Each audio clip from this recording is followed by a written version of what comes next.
तो कल रात को जो भी न्यूज़ आई है उसके बाद में कोई बेवकूफ़ ही होगा जो कि क्रिप्टो करेंसी में क्रिप्टो मार्केट में इन्वेस्ट करेगा, क्योंकि क्रिप्टो मार्केट की दूसरी सबसे बड़ी एक्सचेंज कंपनी बर्बाद हो चुकी है, दिवालिया हो चुकी है, एक रात में हो चुकी है। तो खबर भी बताएंगे, इसके लीगल इम्प्लीकेशंस भी बताएंगे, हमारे साथ में बने रहिए।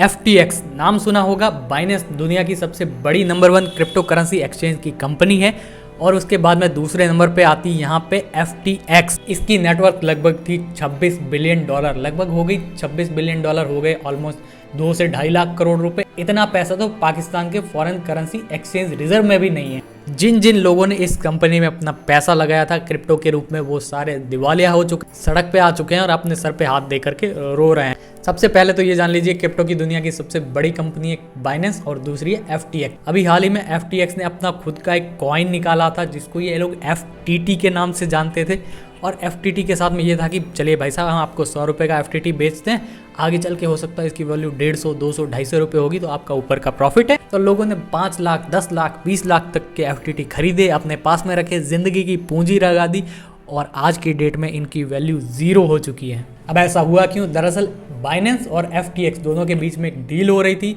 और इसी डील के बीच में बाइनेंस ने FTX से कहा कि भाई साहब, हम रोकना चाहते हैं आपका ये FTT को, हम नहीं मानते। जब वो उस फॉर्म में पेमेंट करना चाह रहे थे तो FTT के लिए जैसे ही बाइनेंस ने मना किया तो लोगों में एक पैनिक अटैक आ गया। लोग सोचने लगे भाई साहब, ये मामला तो यहाँ पे गड़बड़ा गया, क्योंकि अगर बाइनेंस ही नहीं मान रही है FTT को तो दुनिया तो क्या ही मानेगी।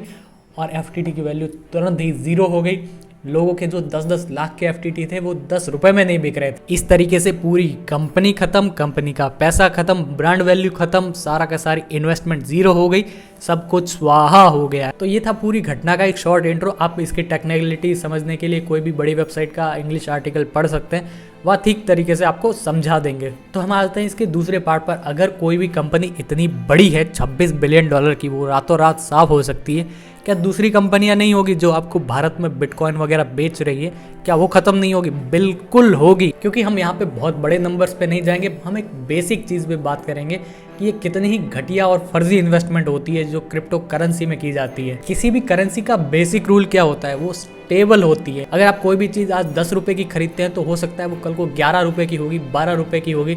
ऐसा नहीं होगा कि वो 10 रुपए की चीज़ कल को 2 लाख रुपए की हो जाएगी। ऐसा क्यों होता है? क्योंकि हमारे देश की सरकार और हमारे देश का रिजर्व बैंक, हमारे देश का सेंट्रल बैंक उसे बैक करता है, उसे सपोर्ट देता है। अगर कल को उस करेंसी की वैल्यू गिरती भी है, रुपए की वैल्यू गिरती भी, तो हमारी सरकार पॉलिसी में चेंज करके उसे स्टेबल कर लेती है। आप अमेरिका के US के ट्रेजरी बिल्स को ले लीजिए, वो अपने ट्रेजरी बिल्स दुनिया भर के देशों को, कंपनियों को, इन्वेस्टरों को बांटता है। करता क्या है वो? इसमें वो लिखता है कागज़ के ऊपर, ये लीजिए $10 बिलियन का कागज़ है, इसे अपने पास में रखिए और 20 साल बाद आइएगा तब हमें ये ट्रेजरी बिल वापस दे दीजिएगा, तब हम आपको $10 बिलियन वापस दे देंगे, तब तक आपको हर साल 1 से 2% का ब्याज देंगे। तो हम उस कागज़ के टुकड़े के ऊपर भरोसा नहीं करते, हम भरोसा करते हैं अमेरिका की इकोनॉमी पे, वहाँ की सरकार पे, वहाँ के जो भी लोग, वहाँ के संसाधनों पे, क्योंकि हम जानते हैं कि मान लो अगर कल को अमेरिका डिफॉल्ट कर गया तो भी वहाँ की सरकार अपने संसाधन बेचकर, अपनी एसेट बेचकर अपनी क्रेडिबिलिटी को बचाएगी और हमारा पैसा वापस करेगी। लेकिन अगर कोई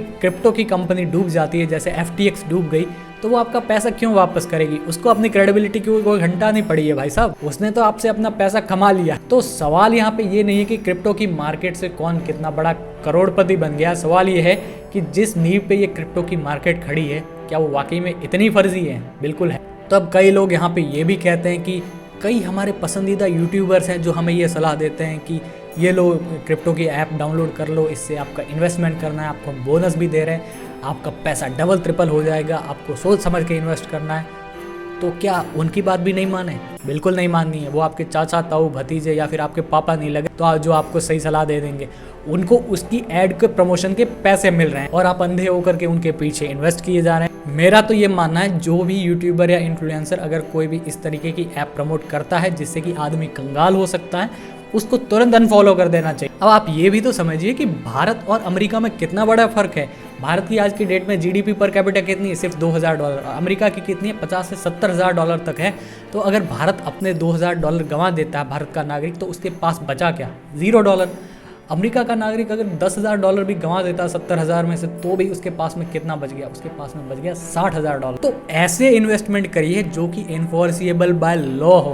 हालांकि ये इलीगल चीज़ नहीं है, गवर्नमेंट ऑफ इंडिया कहती है कि भाई आपको करना है तो करो, अपनी मर्जी से तो भाड़ में जाना है तो भी जाओ, हमें कोई फ़र्क नहीं पड़ता। जब कमाई करोगे तो उसमें से 30% टैक्स दे देना। लेकिन इसका मतलब ये नहीं कि ये रेगुलेटेड चीज़ है।